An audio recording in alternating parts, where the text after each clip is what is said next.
I'm from Stevens Point, Wisconsin. We have to get through this. I'll answer all your questions, but we have a big basketball game. Who has Wisconsin picked in their pool? We got 2 cool people here in the class. Who has Duke picked? Anybody have Duke? I live in North Carolina. I hope they get the consolation prize. So this is what influences you and others to act. It's kind of difficult at times to really know what makes us tick.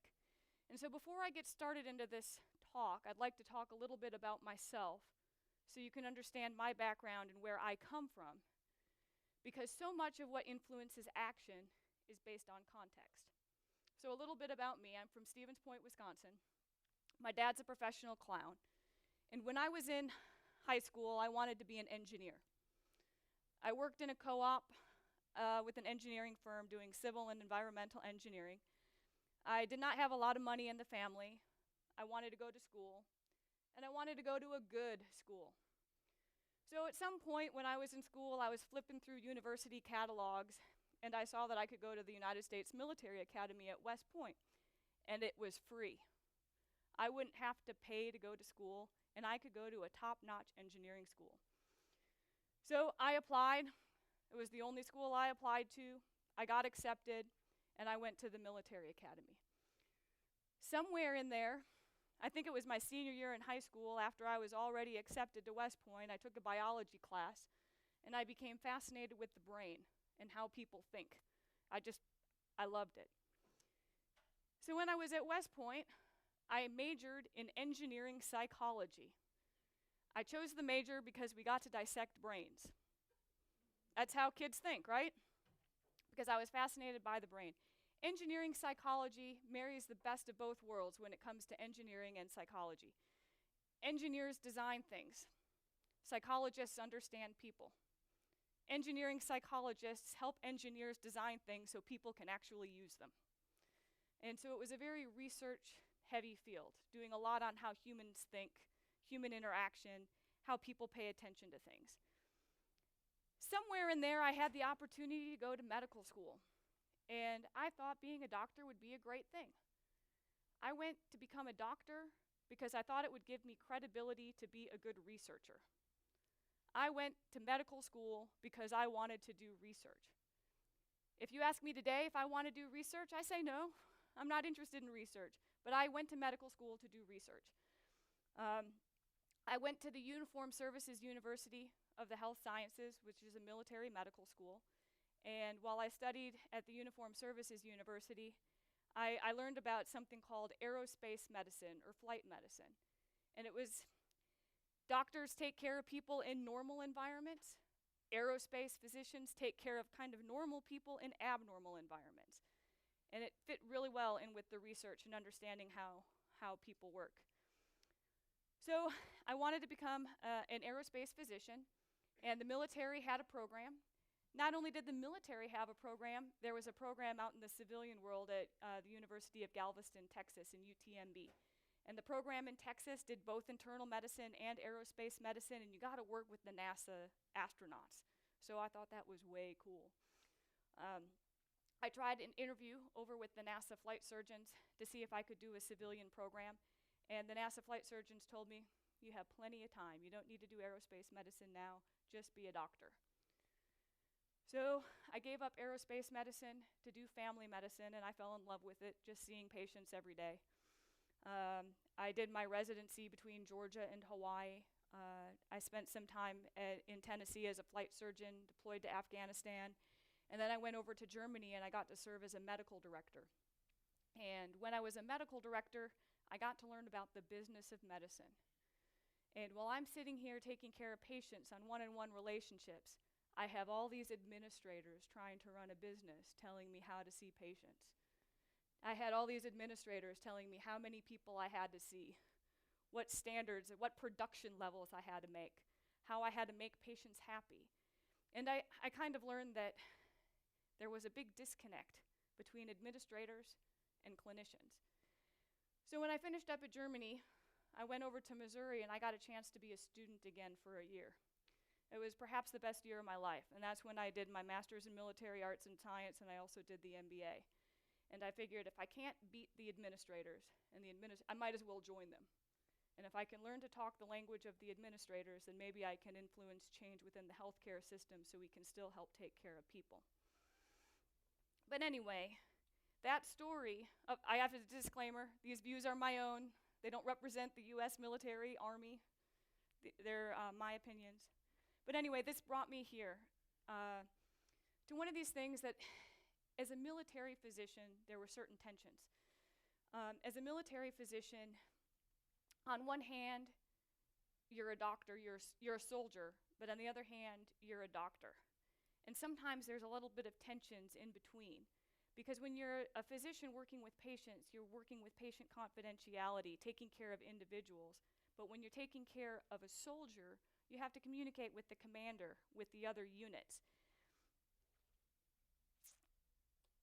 And so docs would talk to each other, and as docs would feel that, hey, look, we're a healer first and a warrior second. But our commanders, the people who do our evaluations and critique us, see us as being warriors first and healers second. And so when we're trying to do our job and you can't reconcile what are you first, it becomes really difficult to make decisions on how you treat people. So when I was at Leavenworth for a year, this is the question I kind of tackled. What are you? Are you a doctor first? Are you a physician first? Or are you a soldier first? And I looked at all the different ways on how I could approach interactions with patients. And you look at inputs. So if I'm going to be working with a soldier, I could have military values and medical values. And when you look at scholarly literature, a lot of people seem to think that the medical values supersede military values. But through my experience, both were very similar. You have different rules you can follow. Different rules that can guide you have different rules that can guide your actions. But then you can also look at what the outcomes of your actions are. Are you helping one? Are you helping many people? Are you helping an organization? How many folks in here have had basic ethics classes? So what are the different theories in ethics? You have utilitarianism. What does utilitarianism do? Yeah, do the ends justify the means? I heard someone else? Universalism. So what I look here, I look at three big theories. With the values, you have your virtue-based ethics. With your rules, you have deontological ethics. You have laws that guide you into making your decisions. And you have your outcomes or utilitarianism. And all of that can influence your decisions. But one of the problems is, which one's right? Is one ethical theory superior to the other? And you end up getting in this big tangled mess because there isn't necessarily a right answer or a wrong answer. It's just how you view the world through your specific lens. And so when I'm sitting here struggling, trying to figure out how my actions should be as a doctor, I'm busy thinking of what things should be instead of how things are or explaining the actions as they currently exist. And so my chair for the thesis that I was working with was a political science guy. And he got me looking at political science literature on how people act. Now up here you have a model. It comes from a book written by Craig Parsons, How to Map Arguments in Political Science. And Craig Parsons, he pretty much argues that all actions can be explained by one of four means, or there's four different types of arguments that can explain all actions. You have structural claims, institutional claims, psychological claims, and ideational claims. In a structural claim, actions are a result of someone's position via a structural environment, via a given environment. In a psychological claim, humans work a certain way. People are hardwired. So things are naturally going to happen based on how you are made individually. In an institutional claim, people act in position via a set of rules or institutions. And an ideational claim, actions are based on a historical development of beliefs. Now, to put this in an example, we can look at even diets and in general nutritional choices. People are naturally going to eat what's in the environment around them. So you have a psychological claim that people get hungry, everyone gets hungry, so they're naturally going to eat. They're going to eat when they want to eat. If they're full, they're not going to eat. What they eat might be a product of their given environment. The Mediterranean diet might be a little bit focused on foods that are found in the Mediterranean area. You have olives, you have fish, you have seafoods. You have some diets that might be more products of institutional focus. The food pyramid was designed through an institution and kind of described how people should eat. And with time, institution put restrictions on when people eat by kind of defining when breakfast, lunch, and dinner and set time periods are for meals. And then you have some ideational influences on diet choices. With certain religious beliefs that some foods might be better for you, some foods may have healing properties, and some foods might be more toxic passed down through generations through religious beliefs. Now, Craig Parsons takes these four arguments and he pairs them into different logics, which you can see at the top and on the sides. According to the general logic, there's law-like regularities in how humans act. And these law-like regularities happen both in the structural environment as well as the psychological environment. The particular logic, on the other hand, kind of states that things don't have to be in a particular way. But because things are this way, other things happen. Everything under that particular logic is man-made. It's man-created. So if you look at our political system in the United States, we have a two-party system. We've designed a political system, and because of how our system is designed, when you go into an election, third-party candidates don't have a shot because they don't have the structural background because our whole system was designed for a two-party system. Does that make any sense? This book it's a good read, but it's a bit dense. On the other axis, you have two other logics. You have the logic of position. The logic of position says that people will make or act based on their position in relationship to their environment. Now, that environment can either be a structural environment or it can be a man-made environment. The logic of interpretation states that actions are based on how people interpret what their perceived needs are. Now, in of itself, these are relatively simple ways to explain why someone may act in a certain way. But when you look at them by themselves, they're kind of isolated. Elinor Ostrom created a bit of a different model, which somewhat combined those logics I mentioned from Parsons into a broader context that influence action. So on the left side of the screen, you have a context that has physical and material conditions. Those physical and material conditions are a lot like the structural logic that Parsons described. You have attributes of the community, which are often similar to the ideational or the ideology of a particular community or group of individuals. You have rules in use, which are often like the institutions, the institutional laws, organizations or rules that communities follow. While this does not include psychological, you could even draw in another box and say psychological areas of how people are programmed in making decisions. All of this context that people bring into a situation can help influence their action. But Elinor Ostrom suggests that, hey, look, you have perceived incentives. People look at incentives and how those incentives influence them and people that they are closely associated with. They look at those with evaluative criteria to get outcomes which reinforce the context that help influence what actions and what decisions that someone makes. One of the big keys here is that there's all these patterns of interactions. And for a lot of us, it's kind of hard to understand what all these patterns of interactions are, or who's who in the zoo, and what means what to whoever else. So for me, as a military physician, All I want to care about is me and my patient and the soldier. But when I map out the patterns of interactions, here you can see there's a huge map of people, of rules, of commands that all influence what I do with my patient. And so if I'm treating a patient for something, I'm tugging on the system, and when I tug those strings, it pulls on everyone else here within this system.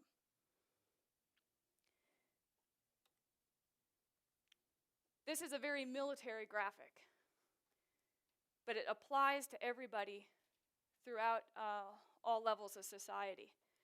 You have multiple different layers of interactions. You have the strategic level, people at the high end of the business, the senior military leaders that kind of make the guidelines and policies. You have the tactical level. The tactical level is the end user. It's me with that patient. And then you have the operational level, the business level managers that are trying to funnel the strategic vision down to the end user.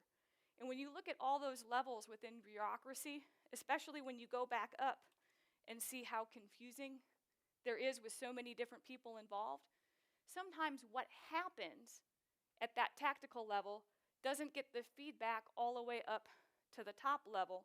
And so action situations can happen with really, really weird results and result in unintended consequences.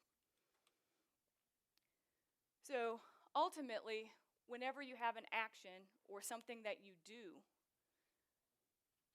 you're only seeing the tip of the iceberg unless you take the time to explore everything underneath, the organizational structures, the relationships, and the perceived incentives. I know I'm talking a lot of gibberish right now, and so what I'd like to do is explain this in a little bit more detail by talking about some unintended consequences based on actions and trying to dissect how we get to those unintended consequences. And as you guys are milling through thinking about this, you may have your own that you want to contribute or you can help explain.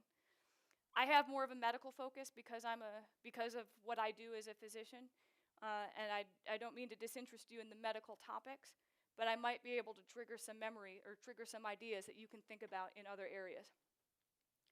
One big thing for me is there's a big problem in the United States with addiction to pain medications. 7% of Americans are addicted to prescription pain medications. And so one question is, how do people get addicted to pain medications? Who says it's the doc's fault? Does anyone say it's the patient's fault? Someone say it's no one's fault. No one needs to be blamed that people are addicted to pain meds. So if you look at the system, patients often come to see a doc because patients are in pain, right? Patients want something to help with pain. Why do patients want their pain treated?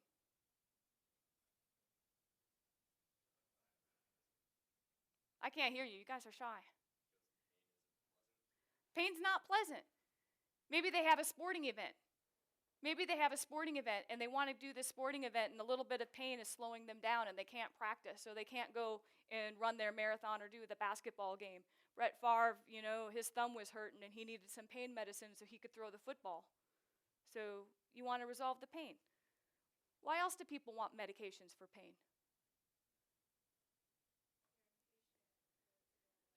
Impatience.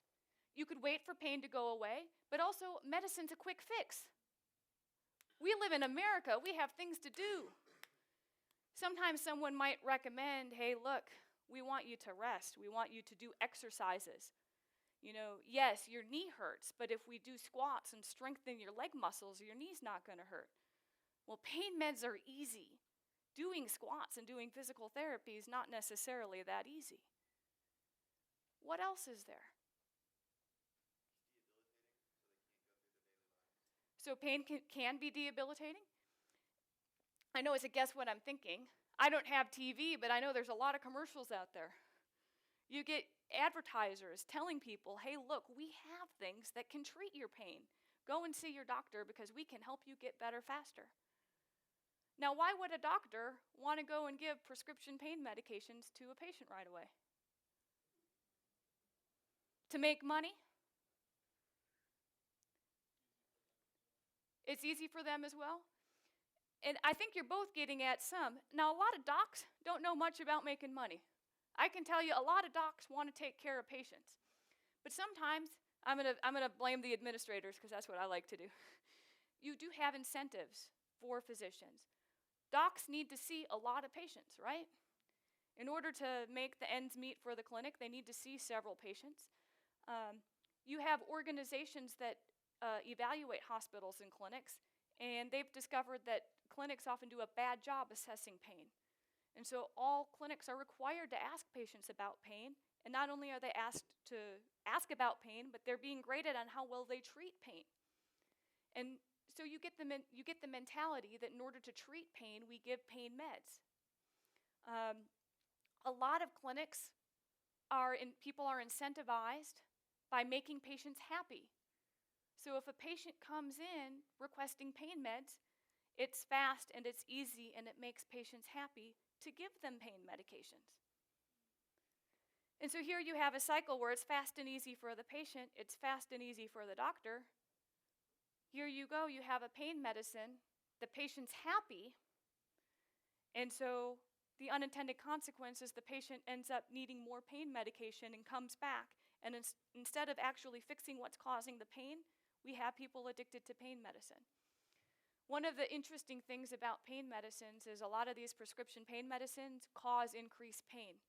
That if taken for a longer or for a certain period of time, people's pain won't go away, it'll actually get higher. And so that kind of adds to that cycle of having people get addicted to pain medicine. Another example we have here is obesity. And I have obesity here as an unintended consequence. Why do people become obese?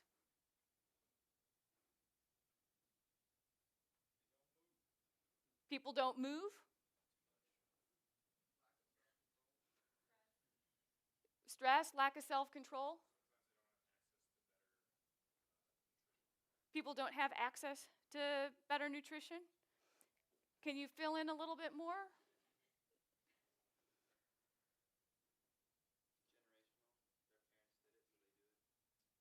Generational? So whose fault is it when someone becomes obese? Is it an individual's fault, or did we as society do anything to contribute to people becoming overweight or obese? You can say it's both. Now, do you care? Do you personally care if other people are overweight or obese? Is it their problem? So 33% of Americans are overweight, 36% of Americans are obese. Right now, obesity counts for $147 billion in direct medical expenses. That number is going to increase to $344 billion by the year 2018. That obesity is going to be responsible for 21% of all healthcare costs in just 3 years. For you folks that are graduating, if you're going into companies and you're going into management, you're looking at also lost productivity from people who are obese. They're going to miss more days of work. They're going to have more medical appointments. If you're doing healthcare plans, they tend to have other costs. Their prescription costs are 80 to 100% higher than people who are not obese. There's a lot of lost work days and a lot of decreased productivity. So obesity isn't just a problem for an individual who is obese. It's actually a societal problem. And part of our attitude when we look at how people become obese, we like to externalize and say it's because people don't have control. But we can look back at our environment and look back at our physical and material conditions. How has our environment changed in the last 100 years?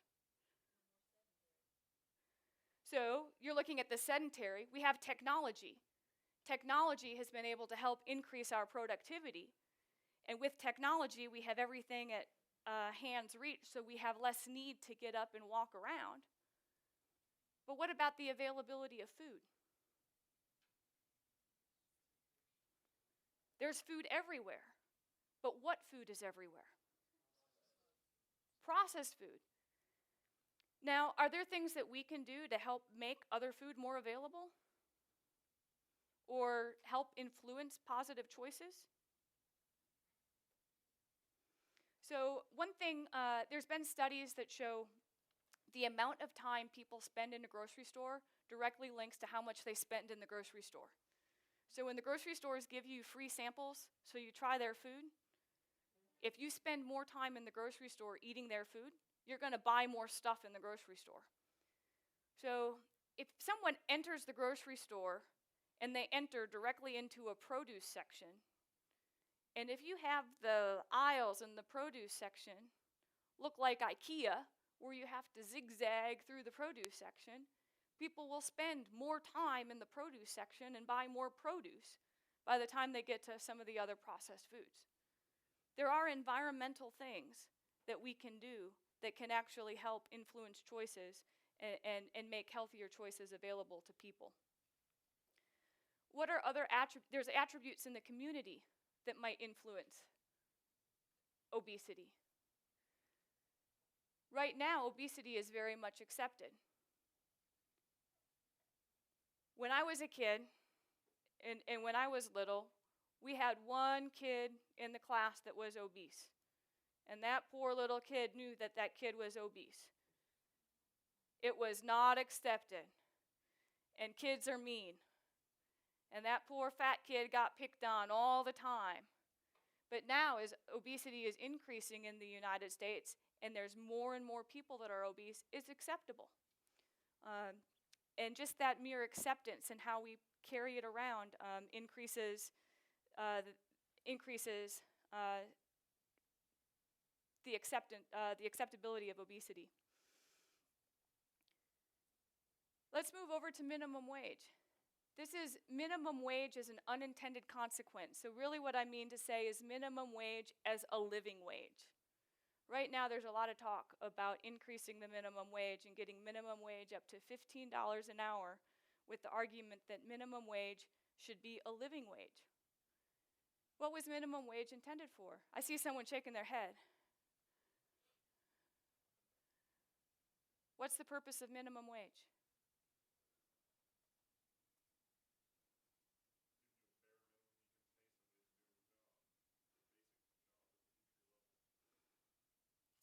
So the purpose is to give someone the bare minimum?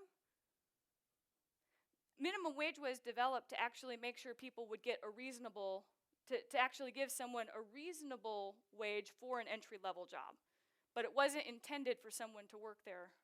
It wasn't intended for someone to work full-time. It was meant to be an entry-level, short-term type of a job. If that's what you believe is an interpretation. So, should we be increasing that wage to $15 an hour? I see a lot of head shaking no. Does anyone say yes? I see some head shaking yes. Why should we not increase the minimum wage to $15 an hour?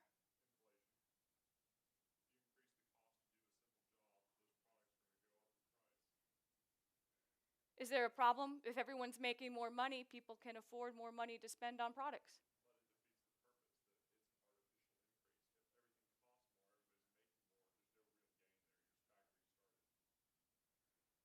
So, is it because you're in school and getting an education that you don't think people should have minimum wage? Because as we graduate from school, our wages are devalued a little bit more compared to everyone else's.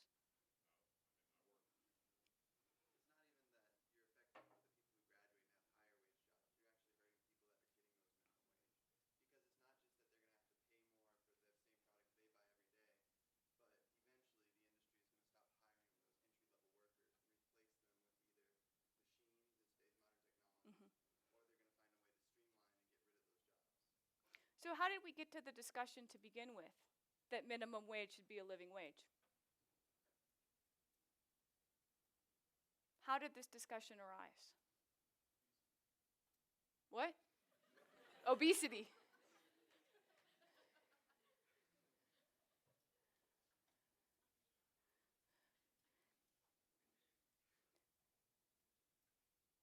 Any thoughts on how the discussion arose about